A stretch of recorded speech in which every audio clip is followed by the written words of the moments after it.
aspects to the piece of paper that we are working on. For example, visuals. Okay, what happened with Harold, with the monsters, and the mother. What happened in the hall when people were celebrating? So, and we move to the psychoanalytical aspect, and then we go on deeper, not only to make a, a, um, a surface activities on reading. No, no. So it goes on there. So we need to read. We need to know about different theories that make us to understand better different piece of papers on literature. Okay, just a minute. Just a second here. Freud's or Carl Jung analysis. Okay, to understand different piece of writing. In here, for example, we have as an example of the novel For Whom the Bell Tolls, written by Ernest Hemingway, and then we can get the psychological aspects why Ernest Hemingway focused the characters and the ladies was working on the novel, okay, and why she was so depressed on this one, and then for whom the tools, and then we can work on this analysis. So this is just to show you some example of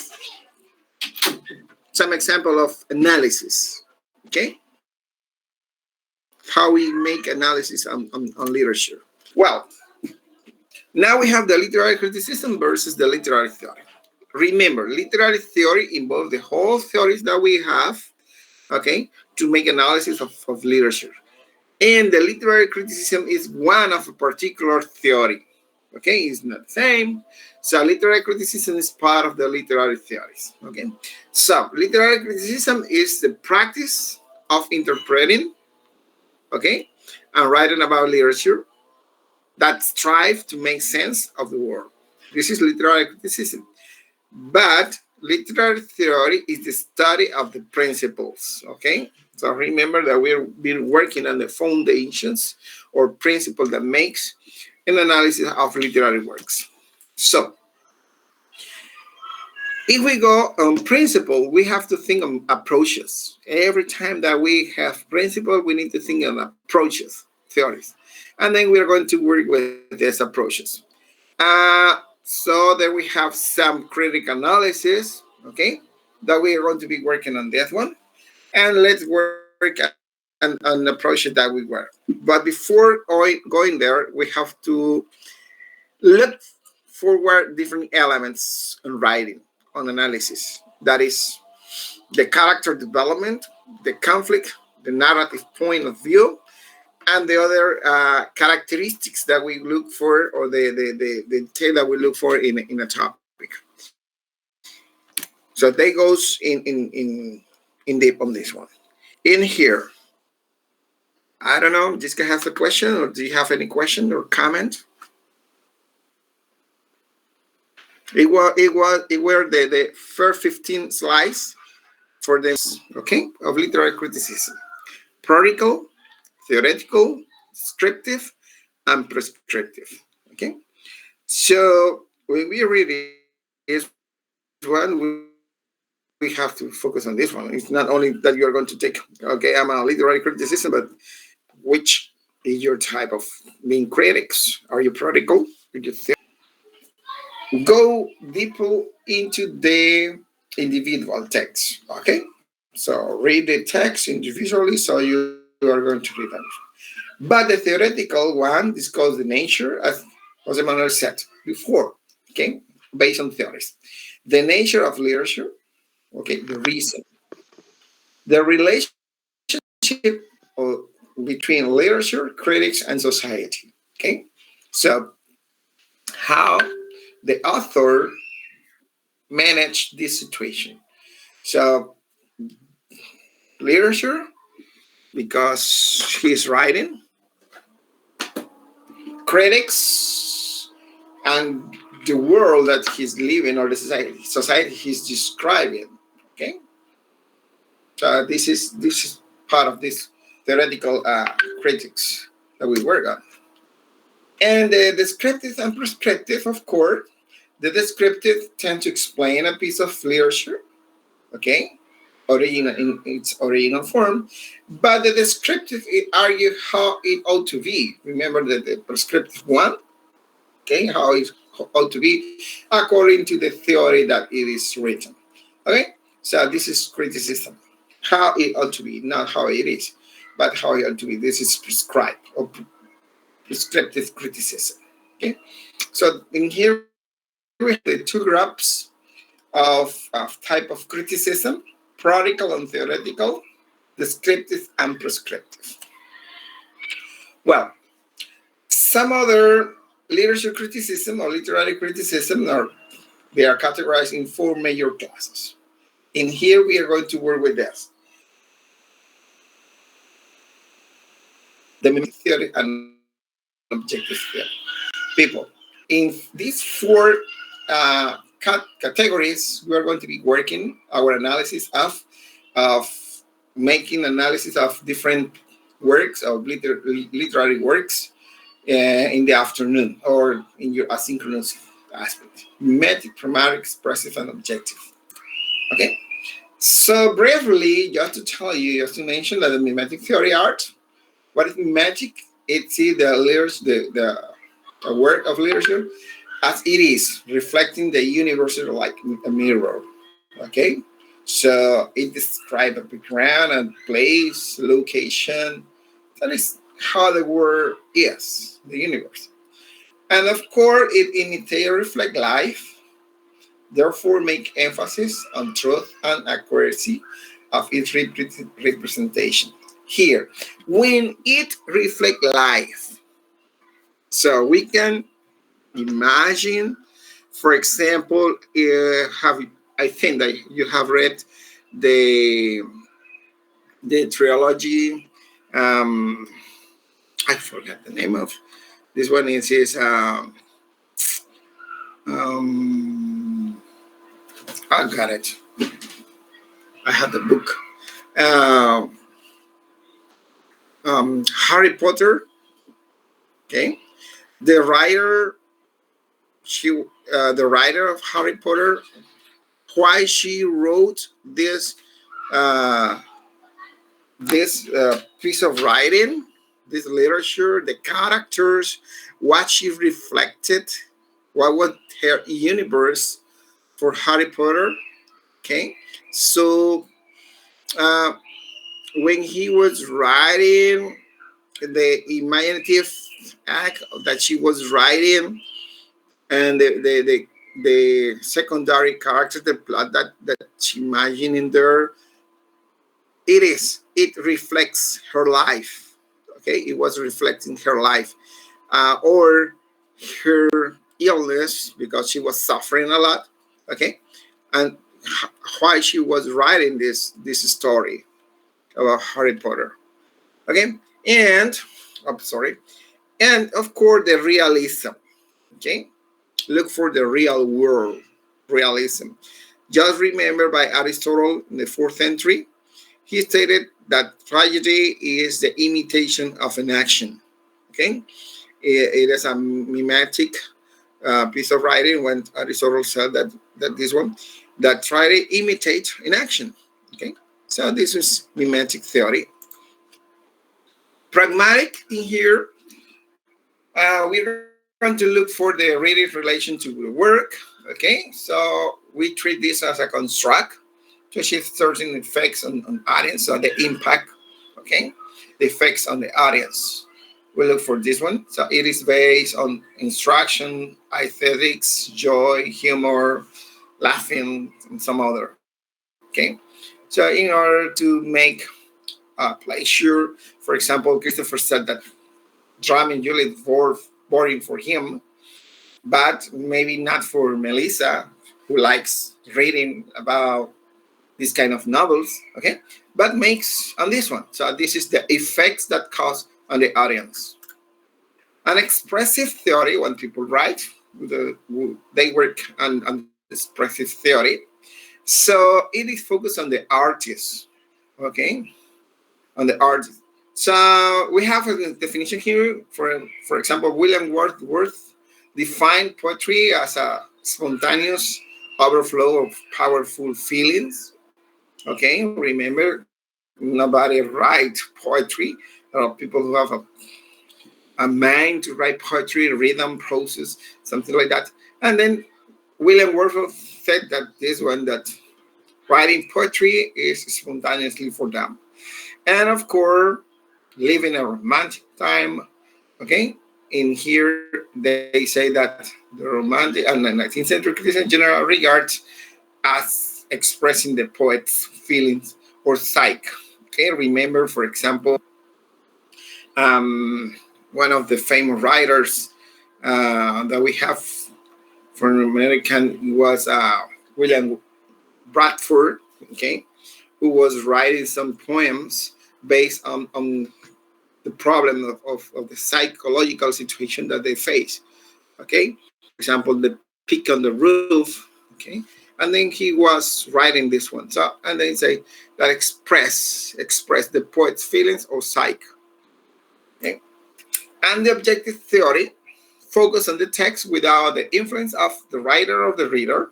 Okay, it is much more, well, it is objective without influences of writer or the reader. This is focused on the text. This is what we analyze in scholar literature, that we go on the text for the character. Okay, what happened to the character, to the main character, to the plot, to the mood, to the action, to, okay, and it is okay. So we analyze only the text, no more. So and this is the objective theory for criticism. Well, in here we have the four main theories. The mimetic theory talks about the universe, the world of the writer describing. Pragmatic one goes into the audience. The objective focus on the text, and expressive goes into the artist or author. Okay, so this is what he expressed. These are the literary of literature works. Okay, and how these categories goes on this one. Well, for this one, some approaches. I have mentioned some approaches to literary criticism. First, historical, biographical approach, moral, philosophical approach, and then we have the modern, this is the traditionals, and the modern approaches, formalism, neo-criticism, psychoanalytical approach, feminism, Marxism, gender, queer. We have the structuralism. Okay, we have different approaches to analyze literature or literary works. Okay, and how to make criticism. Well, um, I'm not going to work too much on this one because this is for questions. In here, historical and biographical approach. This one, historical and biographical approach. Let me see who.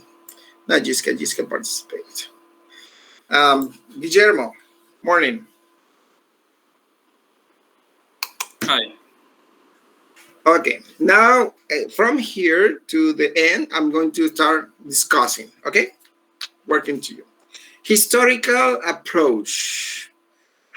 As you read here, this is a view of literature as a reflection of author's life or times. What do you think it means? What comes to your mind? Historical approach. It talks about his position, maybe what he thinks um, about the literature. Okay. Have you read Abraham or Lincoln's writing?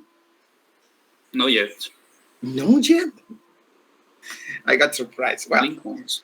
yeah, Abraham Lincoln. Okay. His writing talks about the civil war that they suffered in the USA. Okay, remember those times when they had the civil war, and there were a news that was uh, sent. Okay, written by Nelson Mandela. So it is pure political.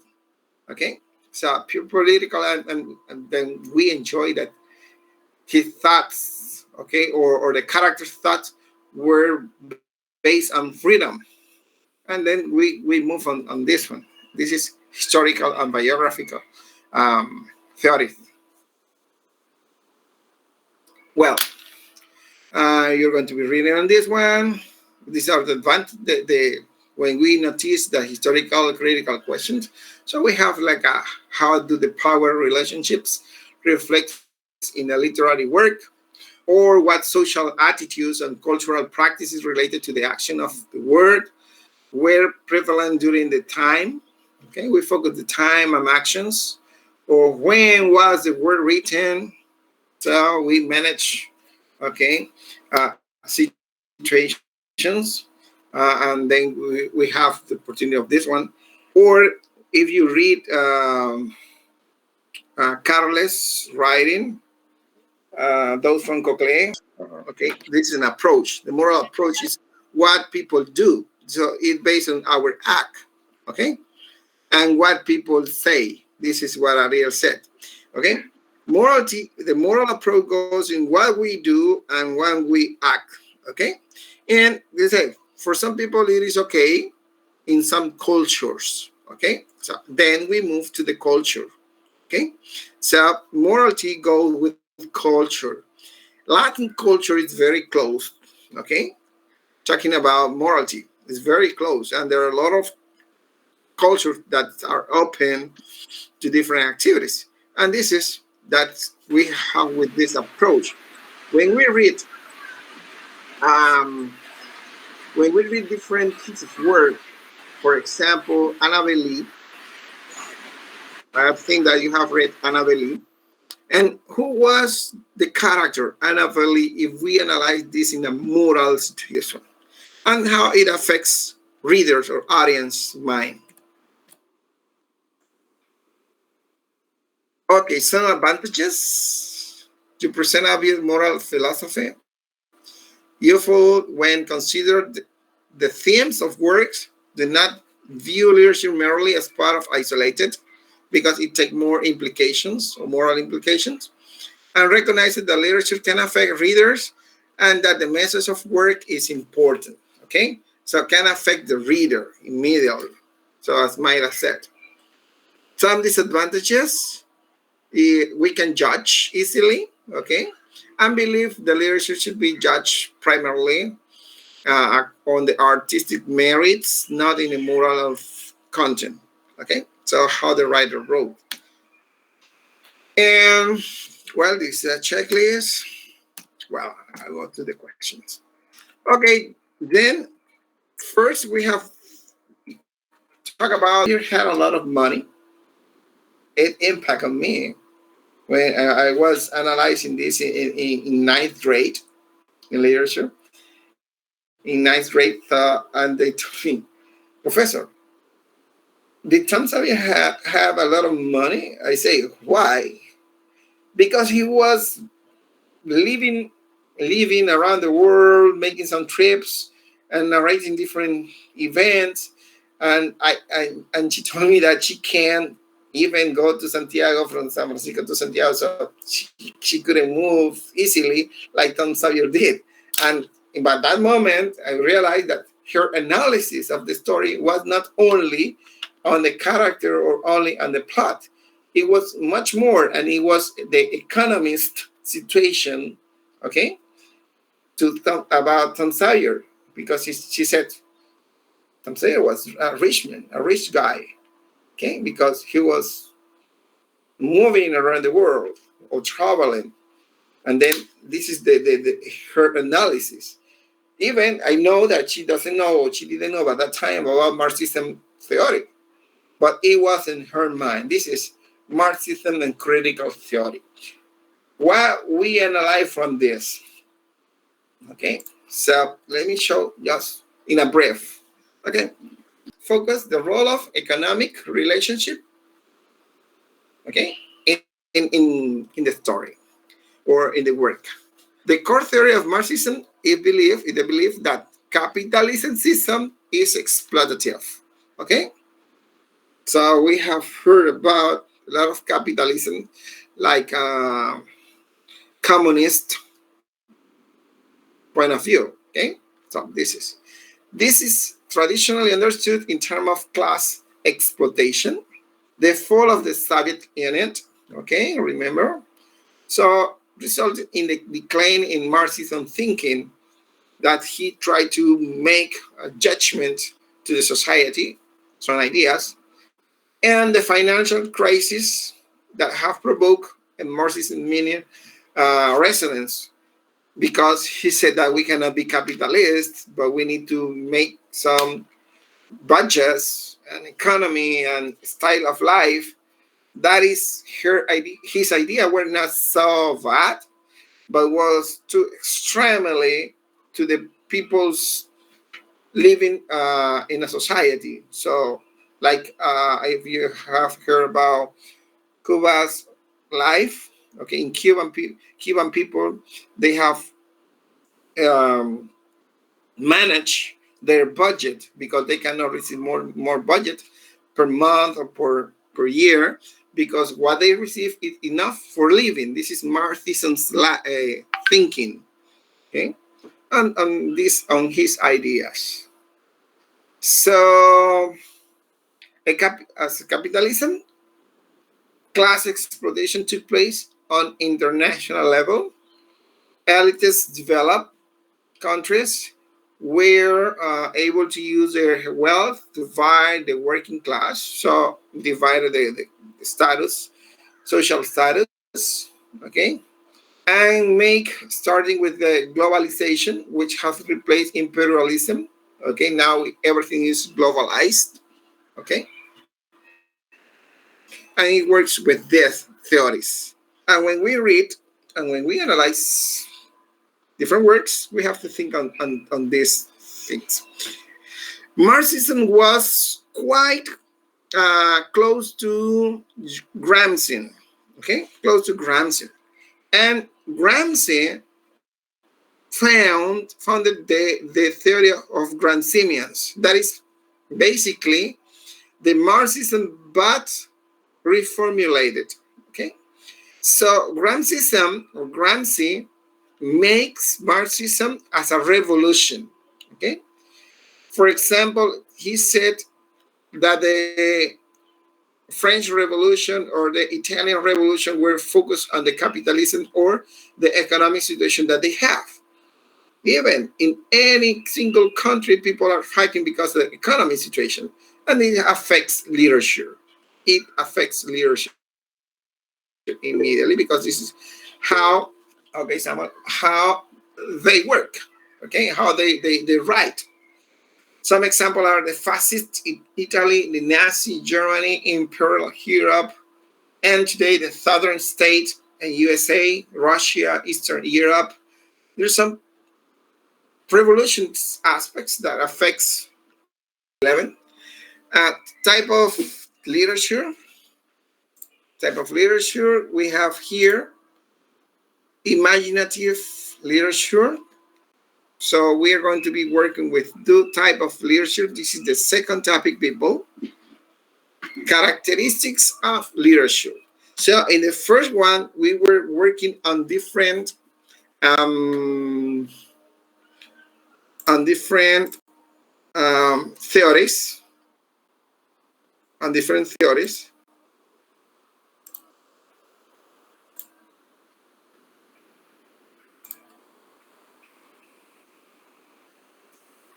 And different theories. Now we move here. So the first one is this one, theories and the historical formation, okay, that we have been working, different theories. Now you are going to read about this one. It was the morning session. Now you're